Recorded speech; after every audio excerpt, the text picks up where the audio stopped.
ఒక ఆత్మీయుడు బార్బర్ షాప్కి వెళ్ళి కటింగ్ చేయించుకుంటున్నాడు. కటింగ్ చేయించుకుంటున్నప్పుడు కటింగ్ చేసే బార్బర్ను చూసి యేసుక్రీస్తుని గురించి, దేవుడి గురించి మాట్లాడుతున్నాడు. అలా మాట్లాడుతున్నప్పుడు ఆ కటింగ్ చేసే బార్బర్ అంటున్నాడు, సార్ మీరు అస్సలు దేవుడి గురించి మాట్లాడకండి, అస్సలు నాకు దేవుడి గురించి మాట్లాడితే అస్సలు నాకు గిట్టదు, ఎందుకు ఒక విధమైనటువంటి ఇరిటేషన్ వచ్చేస్తాయి. అదేంటయ్యా అంత మాట అన్నావు? లేకపోతే ఏంటి సార్, నిజంగా దేవుడు అనేవాడు ఉంటే ఇన్ని కష్టాలు ఎందుకుంటాయి, ఇన్ని బాధలు ఎందుకుంటాయి, ఇన్ని రోగాలు ఎందుకుంటాయి, ఇన్ని సమస్యలు ఎందుకుంటాయి?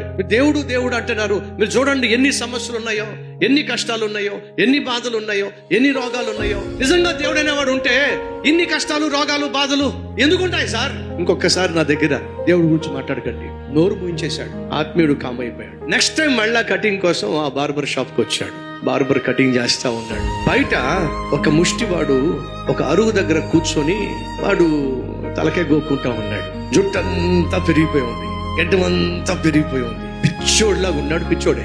కటింగ్ చేయించుకుంటున్న ఆత్మీయుడు, ఏమిటోనయ్యా లోకంలో బార్బర్లే లేకుండా అయిపోయారు అన్నాడు. బార్బర్కి ఏంటండి, అదే లోకంలో బార్బర్లే లేకుండా అయిపోయారు. బార్బర్ లేకపోవడం ఏమిటండి, మీరు వచ్చింది బార్బర్ షాప్ కి, నేను మీకు కటింగ్ చేస్తున్నాను కదా. లేదు లేదయ్యా, బార్బర్ లేరయ్యా. లేదంటారా ఏమిటండి, ఉన్నాను కదా. నువ్వు నిజంగా బార్బర్ ఉన్నట్లయితే వాడిని చూడు, ఆ జుట్టు చూడు, ఆ గడ్డం చూడు, ఎంత జుట్టు పెరిగిపోయిందో, ఎంత గడ్డం పెరిగిపోయిందో. వాడిని చూస్తే అదేమవుతుంది నీకు, అసలు బార్బర్ అనేవాడు లేడు. అదేంటి సార్, బార్బర్ అనేవాడు లేకుండా అలాగా?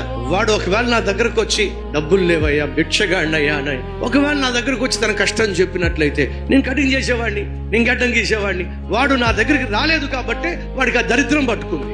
వాడు దరిద్రుల్లా ఉన్నాడు. వాడు నా దగ్గరకు వచ్చినట్లయితే చక్కగా గడ్డం గీసేవాడిని, చక్కగా కటింగ్ చేసేవాడిని, అబ్బో మిస్టర్ ఇండియాలా తయారు చేసేవాడిని. వాడు నా దగ్గర రాలేదు కాబట్టి వాడు అలా ఉన్నాడు.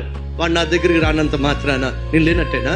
మనిషి దేవుని దగ్గరకు రానంత మాత్రాన దేవుడు లేనట్టేనా అని ప్రశ్నించాడండి ఆత్మీయుడు. లోకంలో చాలా కష్టాలు ఉన్నాయి, చాలా సమస్యలు ఉన్నాయి, చాలా బాధలు ఉన్నాయి, అనేక మందికి చాలా రోగాలు ఉన్నాయి.